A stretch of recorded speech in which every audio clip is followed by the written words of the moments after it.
Human rights groups in Kenya sounded the alarm over dozens of Kenyans being targeted in abductions.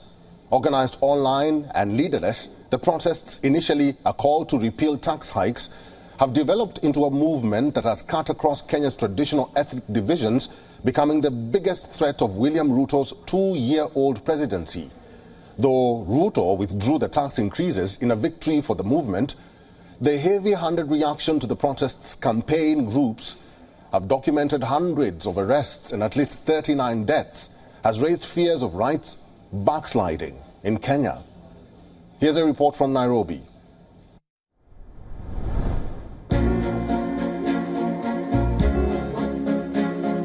Tabitha Wanjiro Cairo and her husband David Cairo have been searching for their missing son in police stations, hospitals and morgues, hoping to find him, hopefully alive or even dead.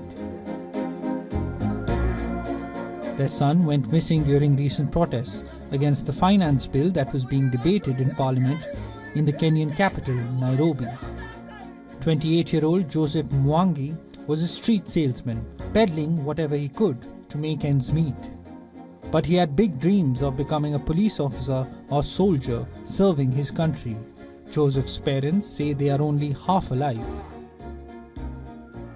Give us our children. My child did nothing wrong to anyone. Protesting in the streets is not a crime. If I was of the same age, I would also be in the streets protesting. I know if I was of that age, I would have also been protesting. That is why I called him to inquire if he was going to the protests. My boy did not wrong anyone.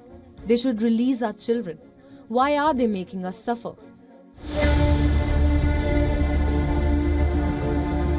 At least 32 people, including activists, medical workers and social media influencers, have been abducted or arbitrarily detained. According to interviews with human rights monitors and dozens of activists, including 5 who recounted being seized, some spoke on condition of anonymity because they feared retribution. Some had participated in the wave of anti-government protests that rocked Kenya after the bill was first introduced. The 30 or more cases that Amnesty and the Kenya National Commission for Human Rights and the Law Society of Kenya have documented, many people were not accorded their rights under the law. And therefore, it takes us sadly into the phenomenon that we call forceful abductions and enforced disappearances. An enforced disappearance essentially is a practice of abducting somebody. And in some cases, you blindfold them, you take them to a non-licensed or non-registered police station, and you hold them against their will without any of the rights that they have. The disappearances have rattled Kenya, a country that was a long-standing anchor of stability in the Horn of Africa. Activists say the disappearances have left an indelible stain on the government of President William Ruto, a key Western ally who was feted by President Biden in May as Kenya was designated a major American security partner. The protests, however, forced the president to withdraw the controversial bill and introduce austerity measures in the government. I also propose that equally, Parliament, the judiciary, and county governments, working with the National Treasury, also undertake budget cuts and austerity to ensure that we do live within our means, respecting the very loud message that is coming from the people of Kenya.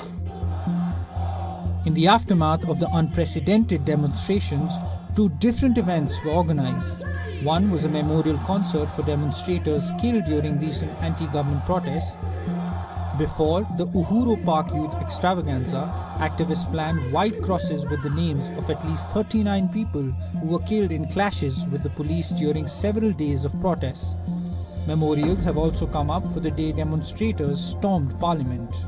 So today we're here to mark Sabasaba Day, but also to celebrate the people who have lost their lives in the protests. We have lost about 50 people, some are still in hospital, some have been paralyzed for life. So we're here to pay homage to their sacrifice and say you did not die in vain, you shall remember your sacrifice, and also celebrate the young people who, through their protests, have made Kenya change forever. According to the Kenya National Commission on Human Rights, 41 people have died and 31 were abducted. 746 people who participated in anti-finance bill protests have been arrested. For the Cairo family, each passing day is agony. The thought that their child may be dead adds to the nightmare. Africa Bureau, WION World is One.